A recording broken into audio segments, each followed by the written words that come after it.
Asante sana mtazamaji wa Chalo Kitale Show. Siku nyingine maridadi, siku ambayo Mwenyezi Mungu ameweza kutuamsha tena. Na nipo hapa na wangwana. Labda before tuanze tu ama kabla tuanze kitu ambacho tutakuwa tunaongelea siku ya leo.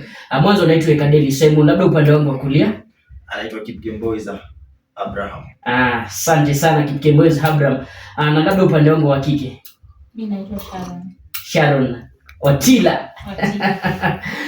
Mtazamaji, leo basi tumekuwa na hili swala ambalo limekuwa linasumbua sana. Manake wakati mwingine unapata mwanadada amepigwa kidogo, damu imetoka, ama hadi wengine katika ndoa unapata wanakufa. Kidogo unapata vile vile mwanaume labda amenyongwa, mwanaume anajinyonga. Na leo basi tutakuwa tunazungumzia swala hili hapa ndani ya Chalo Kitale Show. Tunataka kufahamu, tunataka tujue ni nani mwenye makosa. So ni mwanaume? Niko na mwanaume hapa ataweza kutuambia. Je, ni mwanadada pia ama ni wasichana? Niko na mwanadada hapa. Asante sana mtazamaji, zidi kututazama maana tunakuletea mambo mazuri sana. Nikianzia upande wangu wa kushoto. Upande wa kushoto. Maana siku zote nasema kwamba ladies first. Asante sana. Dada Sharon. Mambo vipi? Mambo salama. Tuzungumzie swala hili. Wewe unahisi ni nani anafaa kulaumiwa? Asante sana na nimeshukuru kwa nafasi hii. Mimi naweza sema wanaume walaumiwe.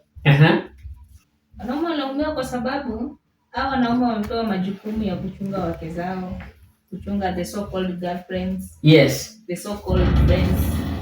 Wao wanasema be your sister's keeper. But sasa hao wamefika ile kiwango ya they don't care anymore. Yes. Unaona? They are not caring anymore in a way that hawaweki hao madada kwa nafasi ya kusema security iko sawa, labda akienda hivi iko sawa. We are not even talking about girlfriends na bibi na nini peke yao. Yes. We also have sisters. Boys, hawa machali wanakuanga na masista. Ni ukweli. Kuna wenye hata saa hii hata huyu niko naye hapa muulize mahali sister yake yako hata kuambia. Lakini hiyo inamaanisha yani hiyo majukumu ya kuchunga mtoto wa kike wanaona ni kama si majukumu, na hiyo ndio imeletea kuwa na maafa venye tunaona sasa hivi. Sasa unataka kumaanisha kwamba ndio inasababisha sasa akina dada mnawapiga wanaume wengi? Ni kweli. Shikilia hapo kwanza. Shikilia hapo. Kaka Abraham. Yes. Unasema vipi? Langu mwanzo kabisa kwanza, kabla tu niendelee, nampinga dada Sharon. Na kwa watazamaji wetu tutakuwa tukupatia full view ni kwa nini ninapinga. Yes. Lakini kwa sasa mimi kibinafsi lazima nitetee wanaume. Unajua mwanamke siku zote ama msichana siku zote ni sawa na kuku. Sana kuku. Ni sawa na kuku. Kuku. Yeah. Mwanzo wako pale nyumbani vile vile na yaani mtu yote tu ambaye amelelewa katika karne ya sasa hivi anaenda mwanzo kuku akitembea kule nje lazima jogo wafanye nini? Wafuate. Yes. Na chanzo cha wanaume kupigwa na wanawake kupigwa katika ndoa mwanzo ni cheating. Yaani ile udanganyifu. Na mimi binafsi naunga mkono kuku kucheat, manake haina akili timamu. Yes. Unanifanya nacheka. Shikilia hapo dada Sharon. Wasikia mtu anasema kwamba kina dada wanakaa kama Sasa okay, nimerudi kwako. Tunalizungumzia vipi? Maana ukiangalia in the society right now unapata haya masuala ya vita, unapata wanadada wanauawa, unapata vile vile wanaume wanauawa. On your own view unasema vipi kulingana tu na maelezo ya ndugu Ekadeli? Niseme kitu, cheating hauwezi amka hivi asubuhi unaenda kucheat. Huyu mtu umemweka nafasi gani? Kwa mfano ni bibi yako, si ndio? Yes. Huyu ni bibi yako, umemwoa hapo kwa nyumba. You are not providing. Nikisema providing, tuko na conjugal rights na kuna ile providing ile ya kawaida. Ninunulie sukari, uhakikishe niko sawa, niko na peace, nimeshiba, all those things. Utapata mwanaume ako na bibi kwa nyumba, ako na watoto. Huyu mwanaume conjugal rights zenyewe ziko 3%. Kitu ya maana kwa mwanamke ni kwamba conjugal rights zake umezichunga aje. Yes. Hiyo ni kitu unafaa kuwa umechunga. Kitu ya pili, Are you providing in the house? Au watoto wanakula nini? Wanavaa nini? That's why utapata mwanaume ametoka kwa nyumba, ameenda kuchukua bibi wenyewe ama msichana wenyewe, kwa sababu huyo msichana pia kuna mtu anamchunga. Huyo mtu amevaa, anamvalisha vizuri, anamlisha vizuri, mtoto wa kike anakaa vizuri. Wewe bibi yako kwa nyumba amekutisha kwa sababu you are not providing for her, you are not giving her whatever anataka, na inasababisha sasa unaona bibi yako ni kama sasa huyu mwanamke pia anafika ile kiwango ya kusema si hata mimi sasa nitafute mtu wa kunisaidia jamani. Na sasa wakati anaenda, unajua kuna wale watu wanasema ati njia haiwezi kuambia mahali unaenda. Yeye ataenda akiexpect acha tu mimi niende vile mambo itasonga. Vile mambo isonge, lakini sasa anafika huko anajipata jamani, mtoto wa watu amekufa. Shikilia hapo dada Sharon. Yaani kidogo unajaribu kumaanisha kwamba wanaume wako na makosa sana. Wanaume wako na makosa. Sawa, niko na mwanaume hapa ndani. Bwana Abraham. Yes. Hili swala ambalo binafsi tunaangalia kwa hii maisha. Yaani kidogo unapata mwanadada amepigwa, ameanguka kwa msituni huko, na swala labda hata ameuawa. Wanaume wanamwagiwa maji moto. Wewe unazungumziaje? Unajua mwanzo mwanadada anafanya ni kune ndevu ambazo hazipo. Na hivi sasa tunavyozungumza bwana Simon Ekadeli. Kuna mwanadada ambaye amepigwa pale Kitale Polytechnic. Na chanzo ni kuwa mwanadada huyu alikuwa akifanya udanganyifu katika mahusiano. Na swala lako la wanawake vile vile na wanaume kumwagiwa maji moto na kadhalika. Unajua siku zote wanasema kwamba mpiga ngumi ukuta umiza mkononi. Hii ina maana kuwa yule dada ambaye anachemsha maji kuja kumwagia mumeo ni yeye atakayeumia baadaye. Maana yake atagaramika kwenda hospitali na kufanya shughuli 1 2 3 kuhakikisha huyu mwanamume ako sawa. Sijui unanielewa? Nakuelewa. Na unapata katika ndoa vile dada Sharon amezungumza. Kuna baadhi ya zile mahitaji ya lazima mwanamke ama mwanaume uyafuatilie na watilie manani mwanzo kuhakikisha kwamba familia yako kule nyuma iko sawa. Na sasa sisi wanaume hatufanyi udanganyifu kwa kupenda kwetu. Unajua ni kweli unacheka ndio, lakini ni kweli. Hatufanyi udanganyifu ama kutoka nje ya ndoa kupenda kwetu. Mwanzo kuna baadhi ya kelele kule nyumbani ambazo sisi wanaume wenyewe hatupendi. Hiyo kelele inaletwa na nini? Hiyo kelele inaletwa na nini? Sawa, Sharon, relax. Relax, wacha tuone anasema.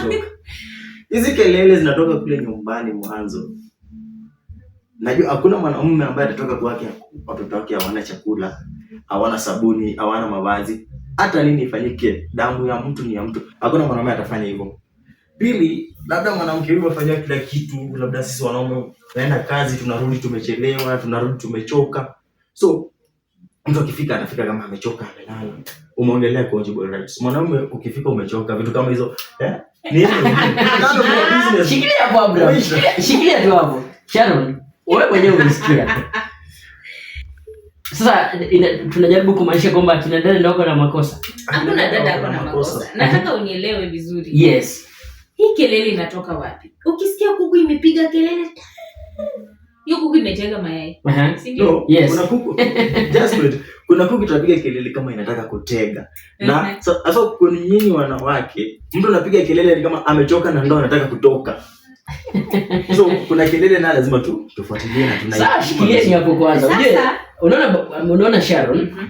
Manake kuna hizi masuala kama haya. Unapata wakati ambapo labda mwanaume umefika pale nyumbani. Sio? Unafika pale nyumbani wewe mwanaume, mwanadada amekupiga yani makelele. Woi.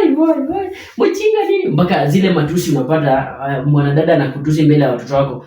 Vile vile labda kwa wanaume. Unapata kuna wakati mwanaume anakuja pale nyumbani, unafika hapo hujaleta kitu, labda wewe mwenyewe ni mlevi, alafu unakuja unaanza kutoa matusi, woi sijui mbele ya watoto. Haya masuala ambayo tunazungumza. Tuko na mwanadada hapa vile. Na hata hivyo tuko na mwanaume hapa. Ni nani aswa anafaa kulaumiwa? Yaani umesema mwanadada anafaa kulaumiwa. Na wewe sema mwanaume anafaa kulaumiwa. Wewe unasema aje in general? Tunaweza sema unaweza, sio tunaweza. Niko pati tofauti tafadhali. Ninaweza sema wanaume walaumiwe na kwa njia nyingine pia wanawake tutalaumiwa. Yes.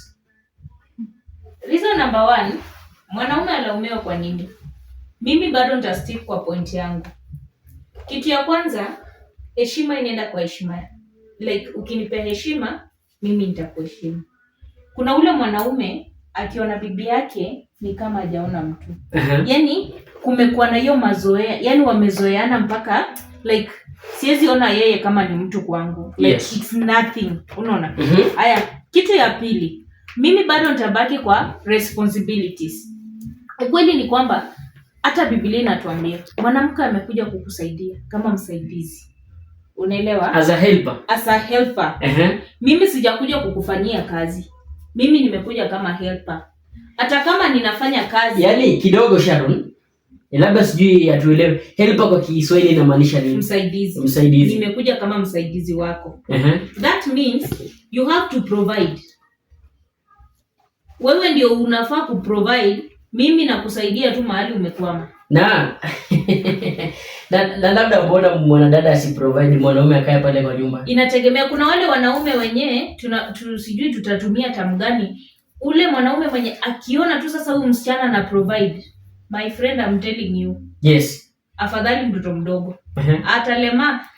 Yani anagani kama kiwete, hawezi fanya anything. Yeye kazi yake si anajua hata sasa Sharon atakuja jioni, ataleta nyama tutakula, ataleta maziwa tutakunywa. Yeye sasa amekaa tu. Hiyo ndiyo itachangia ifike kiwango ya mwanamke kusema mimi hata sasa nimechoka. Umechoka. Mimi hata sasa nimechoka kuprovide. Bwana Abraham amesahau kwamba mwanamke amekuja kama msaidizi. Amekuja kama msaidizi. Yes. Yaani helper. Bwana Abraham mwenyewe umesikia? Umesikia tu? Anasema kwamba amekuja kama helper. Labda wa general kwa kina dada na wanaume, how do you feel wakae kivipi? Mwanzo kabla tuende kwa yani ile tabia na jinsi ambavyo wanawake wanafanya wakae. Amesema kwamba Biblia inasema kuwa mwanamke amekuja kama msaidizi. Vile vile Biblia inasema mwanamke ni nini? Mwanamke ni kitu. Biblia kitabu gani?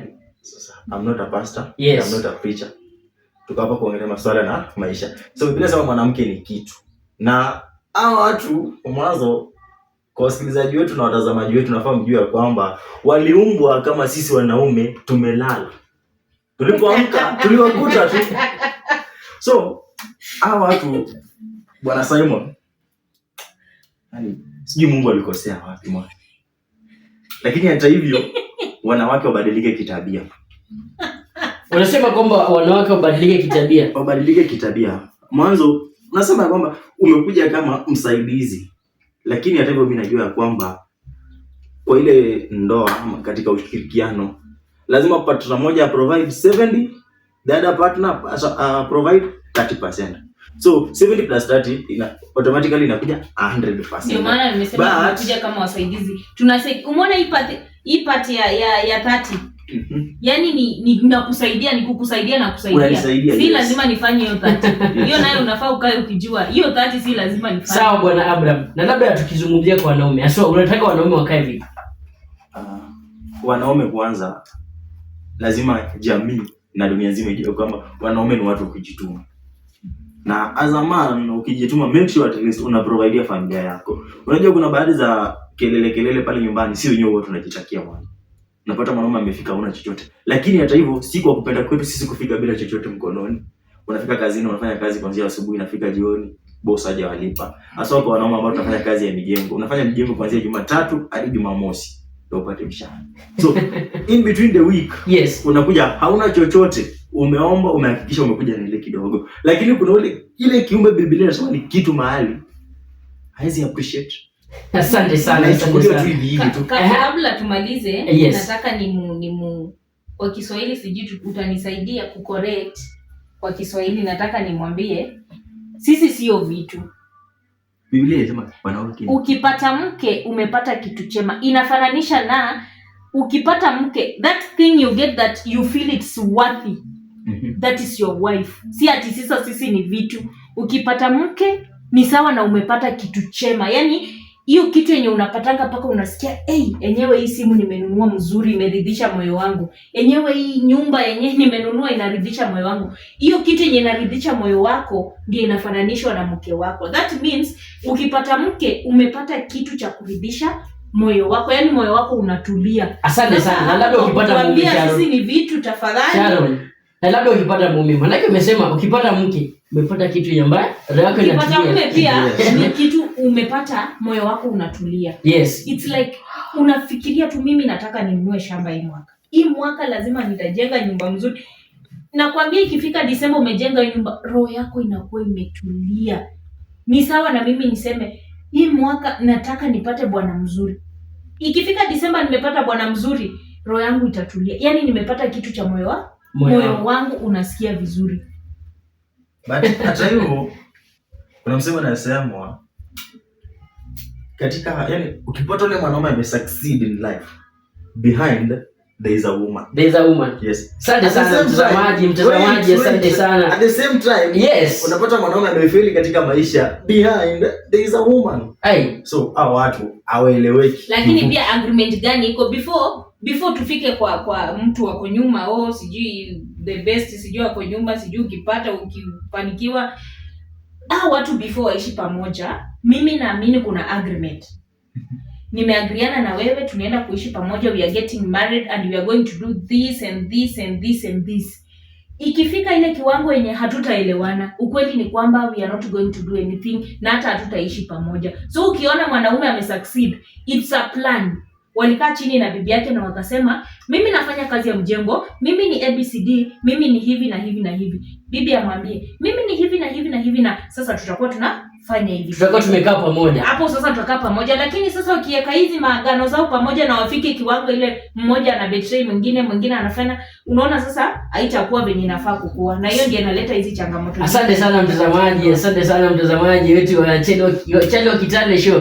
Tumekuwa tunazungumza tu kuhusiana na masuala. Ni masuala ya ndoa, masuala ambayo kidogo imekuwa inasumbua, masuala ambayo labda kati ya mwanaume na mwanamke nani haswa anafaa kulaumiwa. Na ni baadhi tu ya views zetu kutoka hapa ndani ya Channel Kitale Show. Wewe mwenyewe umesikia, ni kwamba mwanamke inafaa jitume vile anafaa, vile mwanaume inafaa jitume vile anafaa. Siku zote niite Kadeli Semo nikiwa na mwenzangu. Na mimi siku zote niite Kipkemboi za Abraham. Siku zote pia tukuite nani? Sharon Watila. Nasema kwamba asanteni sana, muendelee kutufuatilia.